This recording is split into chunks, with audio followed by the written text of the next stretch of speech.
अवतार मेहर बाबा की जय, अवतार मेहर बाबा की जय, अवतार मेहर बाबा की जय। మళ్ళీ అద్భుతమైన మెహర్స్థాన్ ఈ స్థలంలో మరొకసారి బాబా అవకాశం కల్పించారు. ఆయన సందేశం ఇవ్వడానికి మనస్ఫూర్తిగా ఆయనకి అభినందనలు తెలుపుకుంటూ నమస్కారాలు తెలుపుకుంటూ ఆ ప్రసంగాన్ని బాబా గురించి ప్రేమ సందేశాన్ని వినడానికి విచ్చేసి మీ అందరికీ కూడా సాధారణంగా ఆహ్వానం కలుగుతున్నాను. మనం అవతార పురుషుడైనటువంటి మెహర్ బాబా గురించి పాడుకున్నా మాట్లాడినా ఎన్నిసార్లు చెప్పినా ఇంకా ఏదో మిగిలిపోయి ఉందని, ఇంకా ఏదో తెలుసుకోవాలని, ఇంకా దాని గురించి ఏదైనా విపులీకరిస్తే బాగుంటుందనో, ఇంకా కాసేపు ఆలోచనతో గడిపితే ఆనందంగా ఉంటుందనో అనిపించడమే మెహర్ బాబా. మెహర్ బాబా చెప్పారు, ఒక వ్యక్తిగా అవతార పురుషుడిగా నన్ను ప్రేమించే కన్నా నా తత్వాన్ని ఎవరైతే అర్థం చేసుకుంటారో వాళ్ళు నాకు నిజమైన భక్తులు అని చెప్తూ 1955 సభాస్లో చాలా ఇంపార్టెంట్ డెసిషన్స్ బాబా చెప్పడం జరిగింది. బాబా ముఖ్యంగా ఒకరు అన్నారు, మనందరం చూస్తున్నాం, ఇక్కడికి వచ్చే వారందరూ పెద్దవారు అయిపోతున్నారు, మధ్య వయస్కులు అవుతున్నారు, చిన్నపిల్లలు ఎదుగుతున్నారు, కానీ సంఖ్య అంతగా పెరగదేయడానికి ప్రతి వాళ్ళకి ఒక మనసులో ఒక మూల ఏదో పీకుతూ ఉంటుంది. బాబా దాని గురించి చాలా చక్కటి విపులీకరణ 55వ సంవత్సరంలోనే ఇచ్చారు. 220కి వెళ్ళిపోతున్నాము, 2020కి వెళ్ళిపోతున్నాం. 55 నుంచి 45 ఇది ఒక 65 ఏళ్ల క్రితం బాబా చెప్పిన మాట వింటే కరెక్ట్గా అవతార పురుషుడు ఎందుకు ఏది గుర్తించలేడు, దేని గురించి చెప్పలేడు అనేది మనకు ఇష్టం ఉంటుంది. ఆయన ఆ రోజు ఏమన్నారంటే, నా దగ్గరికి వచ్చిన వారు గుంపులను నేను లెక్కించను. గుంపులను లెక్కించడం అంటే ఎవరిని లెక్కిస్తారు మరి అంటే, నన్ను చేరుకోవడానికి, నా ప్రేమ సందేశాన్ని అర్థం చేసుకోవడానికి ఒకళ్ళు, ఇద్దరు, ముగ్గురు, నలుగురు ఎవరు వచ్చినా కూడా నాకు సంతోషమే అని ఆ సహవాసంలో కార్యకర్తలు చెప్తున్నారు. బాబా మీకు తెలుసో తెలీదో ఒక్క వ్యక్తి, కేవలం ఒకే ఒక వ్యక్తి అవతార మెహర్ బాబా అవతార తత్వాన్ని తెలుసుకుంటే పూర్తిగా మనస వాచ కర్మణ నా ప్రేమతత్వాన్ని గుండె నిండా నింపుకుంటే ఆ ఒక్క వ్యక్తి ప్రపంచాన్ని ఒక ఊపు ఊపగలడు అన్నారు బాబా. ఒక ఊపు ఊపగలడు అన్నారు బాబా. ఎలా ఊపుతారని దాని గురించి తర్వాత మాట్లాడుకుందాం. అలా చెప్తూనే అన్నారు, మీరు వచ్చిన వాళ్ళందరూ నేను నా ప్రవచనాన్ని విని, నా సందేశాన్ని విని నిజంగా మీకు సందేశంలో ఉన్న అంతర్లీనంగా ఉన్న అర్థం పూర్తిగా అర్థమైతే మీరు చాలు, నాకు ఈ ప్రపంచం కాదు, మీకోసం వేరే ప్రపంచాన్ని నేను సృష్టించాలి. మీరు ఊపడానికి ఒకటే ప్రపంచాన్ని ఊపేస్తారు, మిగతా వాళ్ళు ఊపడానికి కొత్త ప్రపంచాన్ని సృష్టించాలి నేను. అదొక పెద్ద మళ్ళీ అదొక బాధ్యత నాకు. కాబట్టి గుంపులు పెరిగితే నాకు ప్రపంచాన్ని సృష్టించే బాధ్యత మీద పడుతుంది అన్నారు. ఇది ఎంత ఆయన చలోక్తిగా అన్నా ఇది దూసుకుపోయే మాట. ఏంటి ప్రేమ ఒక ప్రపంచాన్ని షేక్ చేయడం ఏంటి? ఇప్పుడు మన చిన్నపిల్లలు ఉన్నారు, పెద్దవాళ్ళు ఉన్నారు. మనం చాలా సందర్భాల్లో చాలాసార్లు చెప్పుకుంటున్న మాట ఇది. ఈ సంకీర్తన ఉంది ఈరోజు మన రమణ గారు, ఒక పక్క వచనం, ఒక పక్క మళ్ళీ పాట. ఆయనకి ఇష్టమైన రెండింటిని అత్యద్భుతంగా పలికించగలిగిన అవకాశాన్ని ఆయనకు బాగా ఇచ్చారు. అలాగే అంత ముందు సంకీర్తనలు పాడారు. ఆ పాటలో గుండెల లోతుల్లోంచి పాడగలిగిన వాళ్ళకి బాబా అవకాశాన్ని, ఆ కోరిక తీర్చుకునే దీన్ని కలిగిస్తూనే ఉంటారు కంటిన్యూస్గా. కానీ ఈ ప్రేమ అనే దానికి ఒక్క స్టెప్ ముందుకెళ్ళి ఆలోచిస్తే కనుక ఈ ప్రేమ తత్వంలో అంతర్లీనంగా ఉన్న అర్థం ఏమిటి అని ఆలోచిస్తే దానికి ముందు బాబా ఒక మాట చెప్పారు. నా గురించి తెలుసుకోవాలనేసే మొట్టమొదటి అడుగు నువ్వు గాడ్ స్పీక్స్ చదివి నా ముందుకు రాను. ముఖ్యంగా ఎవరైతే బాబా గురించి మాట్లాడదలుచుకున్నారో, బాబా గురించి సందేశాన్ని ఇవ్వదలుచుకున్నారో, బాబా పేరు ప్రచారం చేయదలుచుకున్నారో వాళ్ళని ఉద్దేశించి చెప్పిన మాట ఇది. బాబా గాడ్ స్పీక్స్ చదువు, వాడు మొదటి పేజీ నుంచి ఆఖరి పేజీ వరకు అని నీకు అర్థం కాకపోయినా చదువు అన్నారు. ఎందుకంటే ఏ అవతారంలోని ఒక విచిత్రమైన విషయం ఉంది ఇక్కడ. ఈ మధ్యలో మనం బాగా పట్టుకోవాల్సిన విషయం ఏంటంటే అన్ని అవతారాలలో భగవంతుడు మాట్లాడుతూనే ఉన్నాడు. ఈ అవతారంలోనే మౌనంగా వచ్చాడు. కానీ ఈ అవతారంలో ఆయన గాడ్ స్పీక్స్ అనే పుస్తకం రాశాడు. మాట్లాడిన ఆయన అవతారుడు మళ్ళీ స్పీక్ అంటే మాట్లాడడం ఏంటి, భగవద్వచనం ఎలా ఉపయోగాడు అని ఆలోచిస్తే కనుక మౌనంలోంచే అంతర్లీనంగా వచ్చినటువంటి అద్భుతమైన గ్రంథం అది. ఈ గ్రంథంలో నాకు తెలిసిన ఒక 2 విషయాలు మీకు మీ ముందు ఉంచదలుచుకున్నాను. దీంట్లో నార్మల్గా పరిణామ క్రమం గురించి బాగా చెప్తారు. రాయి నుంచి మనిషి వరకు జరిగే పరిణామ క్రమం, అది మనకి సైన్స్ చదువుతున్న విద్యార్థులందరికీ ఆ పరిణామ క్రమం గురించి తెలిసిందే. రాయి, దాని తర్వాత దాని మీద ఆల్గే, అక్కడ ఏకకణ జీవి నుంచి బహుకణ జీవులు, ఆ తర్వాత చేప, ఆ తర్వాత ఈదేవి, ఎగిరేవి, పక్షులు, మన కీటకాలు, ఇవన్నీ పరిణామం చెందుతూ ఆఖరిగా జంతువులు కూడా అయిన తర్వాత జంతువు నుంచి పరిణామ దశలో మానవుడు ఉద్భవించాడు అని పరిణామ సిద్ధాంతం శాస్త్రపరంగా చెబుతుంది. కానీ అక్కడ ఆగిపోయింది. ఏ డార్వినో, ఏ సైంటిస్టులైనా, ప్రపంచ ప్రఖ్యాతిగాంచిన ఏ శాస్త్రవేత్త అయినా టచ్ చేయలేని ఇదే ఏరియా ఎక్కడంటే మనిషి వచ్చేవరకే చెప్పగలడు, కానీ తర్వాత ఏంటో చెప్పలేడు. మనిషి అన్నిటి కింద పరిపూర్ణుడైపోయాడని అనుకుంటాడు. కానీ అక్కడ బాబా అక్కడి నుంచి మళ్ళీ 7 దశలు చెప్పారు. పైకి చెప్పిన దశలన్నింటిలోని కూడా అంతర్లీనంగా మనిషి పరిణామం చెందే దశలు. వాటి గురించి మనం ఆలోచించినట్లయితే మనం ఒక్కొక్క దశలో ఉండుంటాం. మేబీ నేను 1లో ఉన్నానో, లేదా ఇంకొకరు 3లో ఉన్నారో, 24లో ఉన్నారో, 5లో ఉన్నారో, 6లో ఉన్నారో, ఎవరికి దేని గురించి తెలియదు. కానీ బాబా ఏం చెప్తారంటే ఈ పరిణామ దశలలో ఈ డార్విన్ కానీ ఏ శాస్త్రజ్ఞుడు కానీ ఈ దశలన్నీ వర్ణించేటప్పుడు మర్చిపోయిన విషయం ఒకటి ఉందండి. ఇది చాలా చాలా ఇంపార్టెంట్గా మనం వినాలి. ఒక కీటకం, ఒక జంతువు, ఒక ఏకకణ జీవి, ఒక రాయి అన్నాడు. కానీ ఆ రాయిలో ఉన్నటువంటి సజీవమైన అనుభవాన్ని గుర్తించలేడు శాస్త్రజ్ఞుడు. బాబా దాన్ని రక్షిస్తాడు. రాయిలో ఉన్న అనుభవం ఏంటి అని అంటారు. ఉంది అనుభవం. ఒక రాయి ఆ రాయి రూపాన్ని దాల్చినప్పుడు కొన్ని సంవత్సరాల పాటు రాయిగానే ఉండిపోయి ఎటు కదలలేని పరిస్థితుల్లో ఆ రాతిలో లోపల అంతర్లీనంగా ఉండేటువంటి వాణి ఆ వెంపర్లాడుతుంది. నేను ఎప్పుడు కదులుతాను, నేను ఎప్పుడు మరొక జీవిగా పరిణామం చెందుతాను, ఇన్ని సంవత్సరాలు, ఇన్ని వేల సంవత్సరాలు నా జీవితం రాయిగానే ఉండిపోవాలా అని ఆ వాణిని బాబా గుర్తించి చెప్పారు. అది రాతి సంస్కారం ఉన్న బాబా. ఆ సంస్కారాన్ని ఉన్న జటిలత్వం ఏదైతే ఉందో అది కదలకుండా చేసింది ఆ రాయినన్నారు. శాస్త్రజ్ఞుడు వెళ్ళలేని కోణం అది. బాబా అంటే అవతార పురుషుడు చూడగలిగిన కోణం కూడా అదే.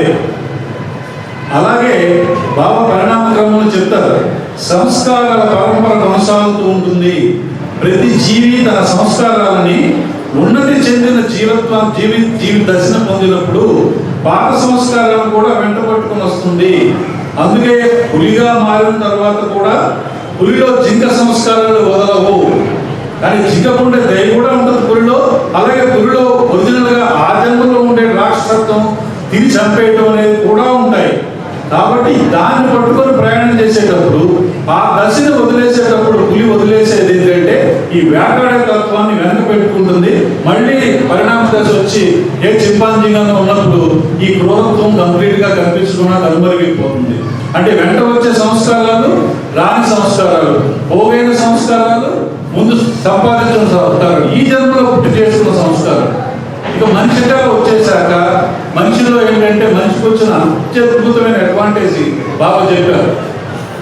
అసలు ఈ సృష్టిలో ఏ జీవకోటి కూడా, ఏ జీవప్రాణి కూడా మొట్టమొదట పుట్టిన దగ్గర నుంచి వేసే ప్రతి అడుగు దైవాన్ని చేరడానికి. ఇది బాబా చెప్పిన సుస్పష్టమైనటువంటి ప్రకటన. ఈ మనిషి చరాచర జీవ సృష్టిలో ఒక చీమ కానీ, ఒక తేలు కానీ, ఒక పాము కానీ దాని నడక క్రమంలో ప్రయాణిస్తుంటే దాంట్లో అంతర్లీనంగా ఉన్న సంస్కారం దానిని సంస్కారయుతంగా మారేటట్టుగా ప్రయత్నించడానికి దోహదపడేటట్టుగా అది ప్రయత్నిస్తుంది. కానీ అని బాబా ఏమంటారు, ఒక్క మనిషిగా పుట్టిన వారి తర్వాత మాత్రమే తను చేసే ప్రయత్నం తనకు తెలుస్తుంది, మిగతా వాటికి వాటి ప్రయత్నం వాటికి తెలియదు అన్నారు. ఇది చూడండి ఎంత చక్కగా ఉంది. అంటే తెలియకుండా చేసేస్తే ప్రయత్నాలు. ఇప్పుడు మన వర్షపు నీరు పైనుంచి కురుస్తుంది, కురిసిన చుక్క ఇక్కడ పడిన చుక్క ఏం చేస్తుందంటే మొట్టమొదట చుక్క ప్రయాణం మొదలు పెడుతుంది, ఎటో ఒక పల్లం ఎటుందో చూసుకుంటుంది, ఆ పల్లం వైపు ప్రయాణం సాగిస్తుంది. 4 బిందువులు కలిసిన తర్వాత ఒక చిన్న వంక అంటాం, వంకగా మారుతుంది. ఆ వంకకి ఏ డెస్టినీ తెలుస్తానికి, ముందుకు వెళ్ళాలనే డెస్టినీ తెలుసు, ముందుకు ఎటు వెళ్ళాలి అది దైవత్వాన్ని చేరుకునే దారిని తెలుస్తాను, దానికి తెలియదు కానీ అది వెళ్ళిపోతుంది. అంటే ప్రకృతి పరంగా అన్ని జీవరాశులకి భగవంతుడి వైపు వచ్చే నడకని తనకు వాటికి తెలియకుండానే భగవంతుడు ప్రసాదించాడు. అంటే తండ్రి వదిలేసిన తర్వాత అది విడిపోతున్నట్టు జీవరాశులు కానివ్వండి, ఒక లేగదోడ, ఒక ఆవు నుంచి వేరైన లేగదోడ కానివ్వండి, తిరిగి ఆవుని ఎలా గుర్తించగలదు అనడానికి డెస్టినీ భగవంతుడు ఇచ్చింది అని బాగా ఏం చేస్తారంటే నా సృష్టిలో ఉన్న ప్రతి, ఇప్పుడు మనం వంక గురించి మాట్లాడుకున్నాం, వంక ఏమైందండి చిన్న సెలయేరుగా మారుతుంది, ఆ సెలయేరు ఏమైందండి చిన్న వాగుగా మారుతుంది, వాగు ఏమైందండి ఒక నదిగా మారుతుంది, నది ఏమైందండి అల్టిమేట్గా సముద్రంలోకి వస్తుంది. అసలు నీరు బిందువు అనేది ఎక్కడ పుట్టింది, సముద్రం నుంచి పుట్టింది. ఆ బిందువు వర్ష రూపంలో ఎక్కడో కురిసిన తర్వాత అది తల్లి అంటే ఎక్కడి నుంచి అయితే పుట్టిందో, ఏ భగవత్ సృష్టితో అయితే పుట్టబడిందో దాన్ని చేరుకునే తపనే ఈ పరిణామ క్రమం అంతా. కానీ నీటికి ఏం తెలుసు, దాన్ని ఎక్కువైపు ప్రయత్నిస్తున్నాను తెలియక్కర్లేదు, అది సముద్రాన్ని చేరుకుంటుంది అల్టిమేట్గా. నది రూపంలో మారిన తర్వాత సముద్రాన్ని చేరుకుంటుంది.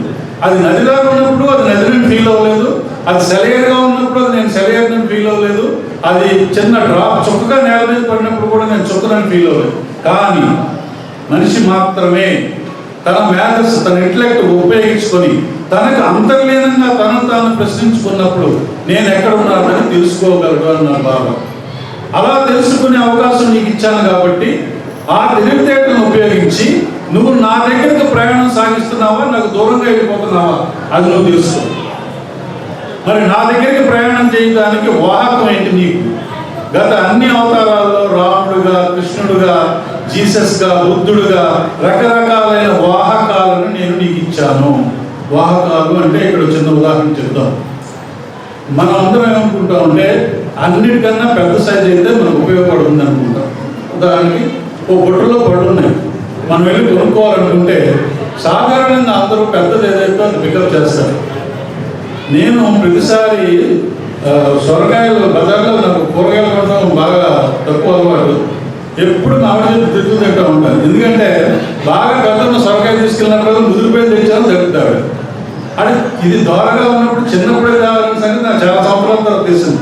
షష్టి అయింది, ఇప్పుడు తెలిసిందిలేండి, ఇప్పుడు చిన్నగా కొంటున్నాను.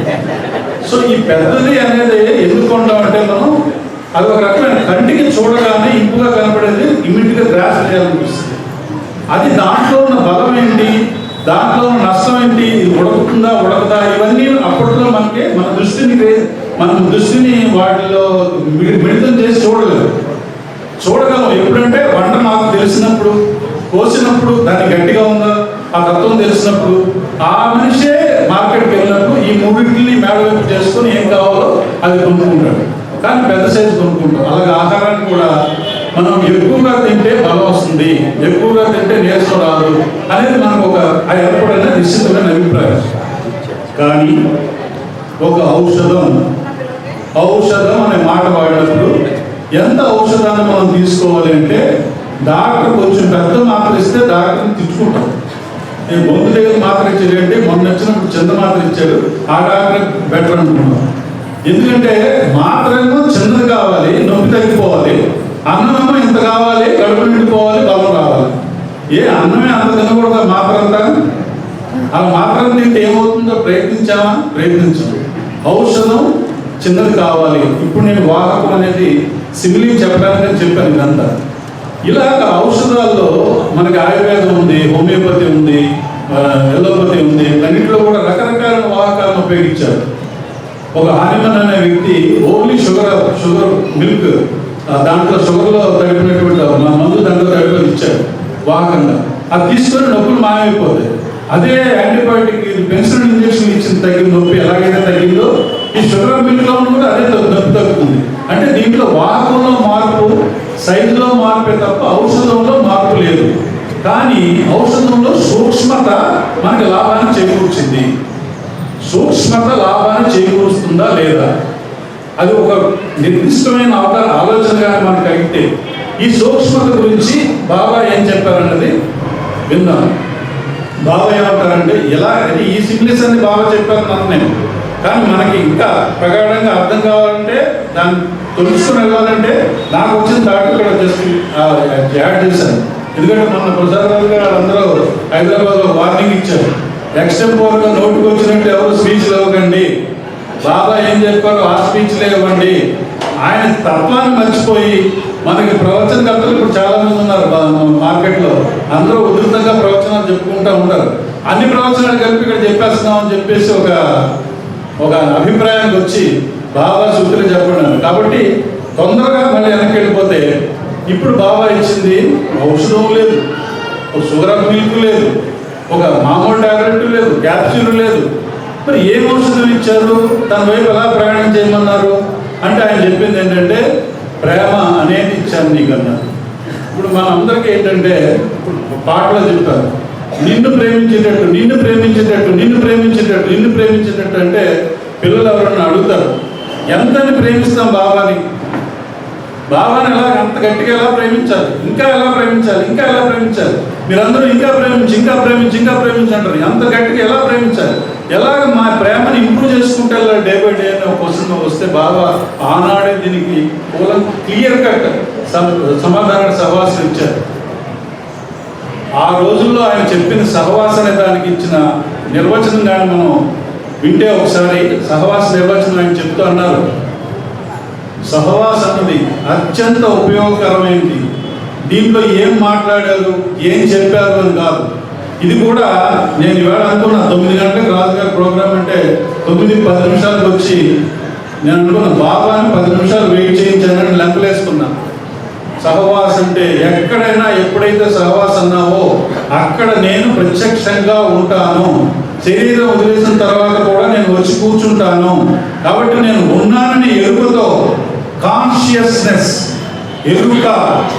ఎరుక నేను ఉన్నానంటే నీ శరీరంలో, నీ బాడీలో ఉన్న అన్ని అవయవాలు వాటికి తగినటువంటి క్రమశిక్షణ అలవర్చుకుంటాయి. కాబట్టి నేను ఉన్నాననుకుని నేను చెప్పే నేను నువ్వు పెట్టే ప్రతి సహవాసంలో మొట్టమొదటి కూర్చునే వ్యక్తి నువ్వు చెప్పిన టైంకి, నేను చెప్పిన టైం కాదు. బాగా టైం చెప్పరు, నువ్వే చెప్పు టైం. ఆ టైంకి ఉన్నంత నేను వచ్చి కూర్చుంటాను. ఆ టైంలో నువ్వు వచ్చి నీ క్రమశిక్షణ మొట్టమొదట పాటించు, దాన్నే నిన్ను నా దగ్గరికి నడిపిస్తుంది. Discipline is the first arrow towards travelling into the God's realisation అని చెప్పారు బాబా. డిసిప్లిన్ అందుకే మనందరికీ తెలుసు, 7 అంటే 7కే పాడతాం, ప్రేయర్ చేస్తాం, లేకపోతే 9 అంటే 9 గంటగా వస్తాం, లేకపోతే లెంపలేసుకోవాలి. లేకపోతే ఎన్నోసార్లు బాబా సహవాసంలో మండలంలో వ్యక్తులను కూడా టైం దాటి వస్తే పొమ్మన్నారు బయటికి, నువ్వు ఉంటాను వీళ్ళు పోని కఠినమైన శిక్షణలు విధించారు. ఎందుకంటే డిసిప్లిన్ మారితే ఇక మిగతాదంతా కూడా మామూలే. ఎప్పుడైతే క్రమశిక్షణ పాటించలేదో నువ్వు మిగతావన్నీ కూడా చేయలేవు అని తేలిపోతున్నాను. ఇక నీవే కాకుండా ప్రేమ అని అనుకున్నాం కదా, ఈ వాహకాల గురించి మాట్లాడుకున్నాం. ఇప్పుడు ఈ ప్రేమ అనే వాహకం ఇంకా ఎక్కువ ప్రేమించాలంటే ఏం చేయాలి అని కొంతమందికి వస్తే దానికి బాబా ఆ రోజులు ఇచ్చిన సమాధానం ఏంటంటే, అసలు ఈ ప్రేమ అనే పదార్థాన్ని రియల్గా అర్థం చేసుకుంటే అది ఎక్కడ ఉంటుంది అని అర్థం చేసుకుంటే ప్రతి మనిషిలోనూ ఉందని మొదట గ్రహించు. ప్రతి మనిషిలో కూడా దైవం ఉందని మొదట గ్రహించు. ప్రతి మనిషి ఇది అది యు కాదని తెలుసుకోవాలి. ఇది నేను, అది నువ్వు కాదని తెలుసుకో. ఈ రెండు ఒకటే అని తెలుసుకో. ఈ రెండింటిని ఒకటి చేసే తత్వం ఏంటంటే భగవతత్వమైన తత్వం. అందులోనే భగవంతుడు ఉన్నాడని గుర్తించు. ఎదుట మనిషిని ప్రేమించు. ఎంతమంది ఎదుట మనిషిని ప్రేమించగలిగితే అంత నన్ను ఎక్కువగా ప్రేమిస్తున్నట్టు. This is the main point. ఆయన చెప్పినట్లన్నిటిలో కన్నా అతి ముఖ్యమైన వాహకం అనేది ప్రేమ అన్నప్పుడు, ఆ ప్రేమ అనేది డైరెక్ట్ గా తెలుసుకోలేవు, లేకపోతే నీకు వేదాంత ధోరణి అలవాటు పడలేదు, నీవు దేవుడి గురించి విపరీతంగా ఆలోచించలేవు, ఇంటర్నల్ గా దేవుడి గురించి నువ్వు ఇంత తర్కాలు చేయలేవు, నీకు శాస్త్రం రాదు, నువ్వు చదువుకోలేదు, ఇవన్నీ అంటే అప్పుడు 2 వాహకాలని ఆయన తన వాహకాలుగా చెప్పారు. ఒకటి నా రూపం, 2 నా నామం. ఇప్పుడే రమణ గారు పాడిన పాటల్లో అంటే అర్థం అంతే. రూపం నీకు ఏమీ తోచకపోతే నా రూపాన్ని సశరీరంగా ఉన్నప్పుడు సహవాసంలో చెప్పిన మాట అదే.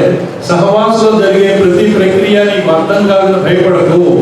వచ్చి కూర్చున్నప్పుడు, వచ్చి నా ఎదురుగా కూర్చొని తిరిగి వెళ్ళిపోయేదాకా నా మొహాన్ని చూస్తూ ఉండు. కొన్ని వేల తరంగాలు నీలో పంపిస్తాను, కొన్ని వేల తరంగాలు పంపిస్తాను, నీలో ప్రేమను బీజాన్ని అంకురపు చేస్తాను, నువ్వు నా మనిషిగా మారేటట్టు, ఒక సైనికుడిగా మారేటట్టు చేస్తాను అని చెప్పారు బాబా. ఆ సహవాసమూర్తి వెళ్ళాక నీ మానసిక ప్రవృత్తిలో వచ్చిన తేడానే నువ్వు భగవద్దత్తమైన శక్తిగా గమనించు. ఎరుకతో రా, ఎరుకుతో వెళ్ళు. వచ్చేటప్పుడు ఎలా ఉన్నావు, వెళ్ళేటప్పుడు ఎలా ఉన్నావు అన్నదే ముఖ్యం. కానీ నీలో జరిగిన పరిణామ క్రమంలో ఏది ఎక్కువ ఏది తక్కువ అనేది నువ్వు నిర్ధారించిన అవసరం లేదు. కేవలం విని వెళ్ళిపో. నా ముఖాన్ని గమనిస్తూ ఉంటుండగా నీ శరీరంలో కలిగే ప్రకంపనలు ఏవైతే నీకు సిగ్నల్స్ ఇస్తాయో వాటినన్నీ పొదిగి పట్టుకో. జాగ్రత్తగా పొదిగి పట్టుకొని నా ప్రసాదంగా జాగ్రత్త పరుచుకొని దానిని ఆస్తిగా భావించి ఇంటికి వెళ్ళిపో.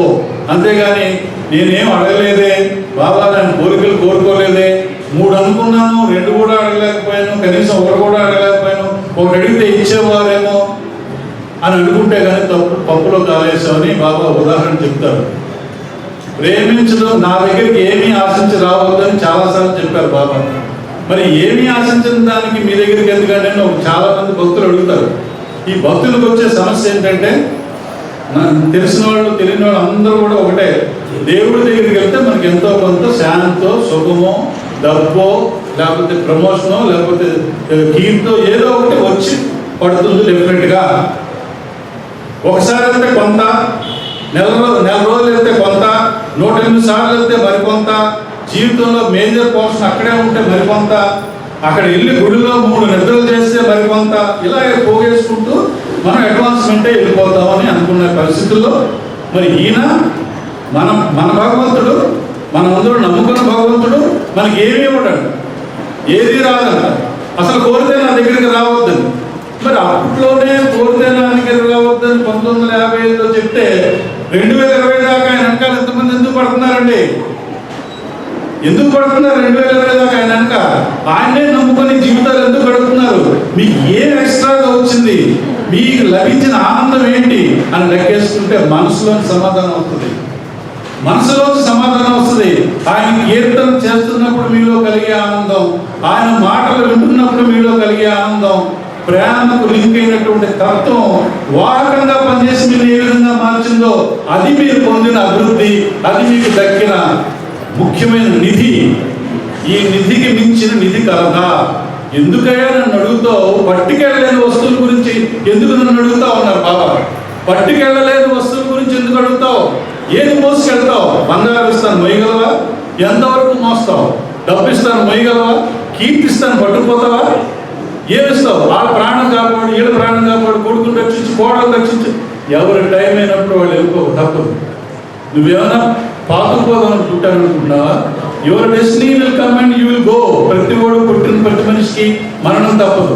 ఎందుకు వీటి గురించి నా గురించి అడుగుతారు? నన్ను ఒక వాలి అనో, నన్ను ఒక యోగి అనో, ఇంకోటనో చాలా మంది ఉన్నారు భారతదేశంలో. కొన్ని 100 మంది అద్భుతమైన భారతదేశ ఖ్యాతి గడించినటువంటి విషయంలో ఈ వాలి యోగులు వీళ్ళన్నింటినీ పూర్తిగా భారతదేశం నింపుకొని గత కొన్ని తరాలుగా, కొన్ని సంవత్సరాలుగా, కొన్ని యుగాలుగా అత్యద్భుతమైన ఆధ్యాత్మిక ప్రక్రియ భారతదేశంలో జరుగుతుంది. కానీ మెహర్ బాబా వచ్చిన తర్వాత జరిగిన మార్పు ఏంటని మీరు ఆలోచించండి. మెహర్ బాబా వచ్చిన తర్వాత జరిగిన మార్పు ఏంటి? మెహర్ బాబా ద్వారా కన్వే చేయబడినటువంటి ఈ బ్రహ్మతత్వానికి ఉన్నట్టు పవర్ ఏంటని ఆలోచిస్తే తప్పనిసరిగా ఇంతకు ముందు జరిగిన విషయాలు ఏమి కావు. ప్రసాదాలు ఇచ్చినా, ప్రమోషన్లు ఇచ్చినా, అది ఏమి ఇచ్చినా కూడా కేవలం నీ టెంపరీ, నీ ఆనందాలే, క్షణికమైన ఆనందాలే. అవి శాశ్వతాలు కావు. శాశ్వతమైనది భగవద్దత్తమైనది నేను ఇస్తున్నాను. ఇంతకన్నా విలువైనది ప్రపంచంలో ఎక్కడా లేదు. నిజంగా మనకు అర్థం కాదు. ఎందుకంటే